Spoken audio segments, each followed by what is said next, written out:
오늘은 사랑에 빠지는 이유에 대해 이야기해 보려고 합니다. 사랑은 우리 인생에서 가장 아름다운 순간 중 하나입니다. 그러나 사랑의 이유를 정확히 설명하기는 어려운 경우가 많아요. 왜냐하면 사랑은 감정과 환경, 그리고 우리 자신의 개성이 어우러져서 만들어지기 때문이죠. 우리가 누군가와 사랑에 빠지게 될 때 그 이유는 사랑을 느끼는 사람마다 다를 수 있습니다. 어떤 사람은 상대방의 용감함과 친절함에 매료되고 또 어떤 사람은 그들의 미소와 웃음 속에 빠져들게 될지도 모릅니다. 사랑에 대한 이유는 항상 분명하지 않을 수 있습니다. 때로는 감정과 직감이 큰 역할을 할 수도 있죠. 그래서 막상 왜 사랑에 빠졌나요? 하고 누군가 묻는다면 사랑에 빠졌지만 나도 그 이유는 잘 모르겠어 라고 말하는 경우를 종종 볼 수 있어요. 2005년 개인 및 사회심리학 저널에 게재된 한 연구에서는 사랑에 빠지는 이유 중 일부를 밝혀냈습니다. 연구에서 나온 사랑에 빠지게 되는 이유 5가지를 오늘 소개해 보도록 할게요. 첫 번째, 같은 사람에게 끌린다. 이론적으로는 정반대의 사람이 끌린다라는 말이 퍼져 있지만 연구에 따르면 비슷한 사람끼리 사랑에 빠질 가능성이 높다고 합니다. 이는 서로의 배경, 관심사, 취미, 직업, 가치관 등이 유사할수록 두 사람 사이에 유사성이 강조되어 끌어당기는 힘이 더욱 강력해지기 때문입니다. 예를 들어 두 사람이 서로 차를 좋아한다면 그들은 차에 대한 이야기를 통해 공통 관심사를 찾을 수 있습니다. 비슷하게 운동을 좋아하는 사람들이 만나면 서로의 운동 관련 이야기를 나누며 연결점을 찾게 됩니다. 유사한 관심사와 가치관이라는 것이 두 사람 간의 유대감을 형성하고 강화시키는 중요한 역할을 하는 것이죠. 이런 스킬을 좀 더 자세히 설명드리자면 저는 차를 좋아해요. 아, 그러시구나. 저도 차를 좋아해요. 세상에는 다양한 차가 있는 게 정말 신기하더라고요. 이렇게 유사성을 찾아가며 서로의 관심사와 경험을 공유하면 두 사람 간의 관계는 더욱 깊어지며 사랑에 금방 빠질 수 있어요. 두 번째, 엄마나 아빠를 떠올리게 한다. 부모님과 닮은 사람과의 사랑에 빠지는 과정은 처음에는 스스로 잘 인식하기 어려워요.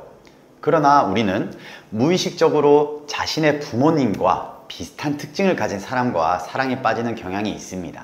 이러한 현상은 과학적으로도 증명된 것이고요. 내가 사랑에 빠진 그 사람은 어쩌면 우리 부모님 중 한 명과 웃는 모습이나 행동, 습관 등 행동적인 면모가 비슷할 수도 있습니다. 그러나 더 강력한 것은 성격의 유사성입니다.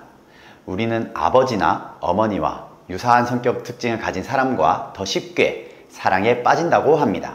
예를 들어 아버지처럼 보호하는 마음이나 어머니처럼 따뜻한 잔소리를 하는 모습은 우리에게 익숙한 부모님의 사랑을 연상시키기 때문에 더 감정적인 유대감을 형성하고 이런 작은 사소한 행동들이 불꽃 튀는 사랑의 시작이 될 수가 있는 것이죠.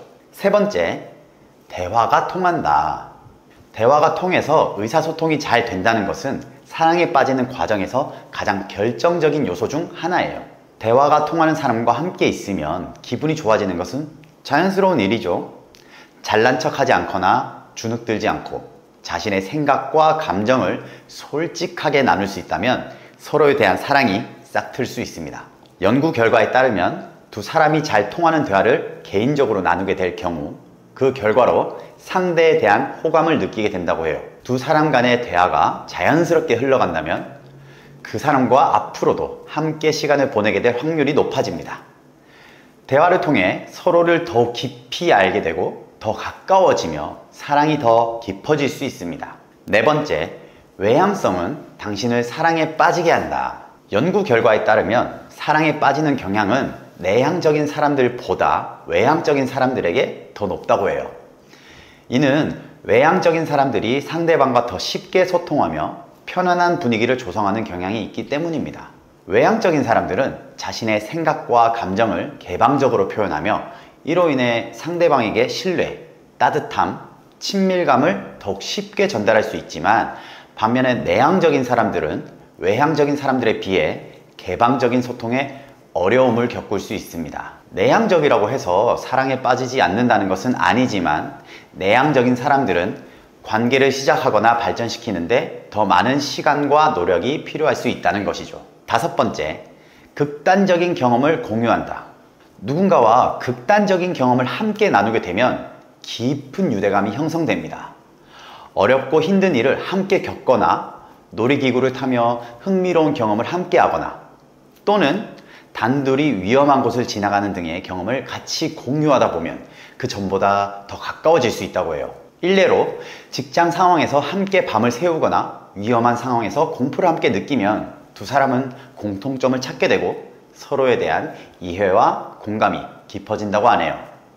또 해결하기 어려운 경험은 성욕을 증가시키고 인생에서 어려운 시기를 겪게 되면 더욱 사교적으로 된다고 해요. 예를 들어 함께 스카이다이빙을 하거나 둘 다 사랑하는 사람을 잃어본 경험이 있거나 하면 그런 상황을 공유하는 것만으로도 상대방과 더 깊은 유대감을 느낄 수 있는 것이죠. 여러 과학적인 연구에서는 이러한 극단적인 상황에서의 경험이 상대방의 말과 행동에 대해 더 민감하게 반응을 하게 만든다고 합니다.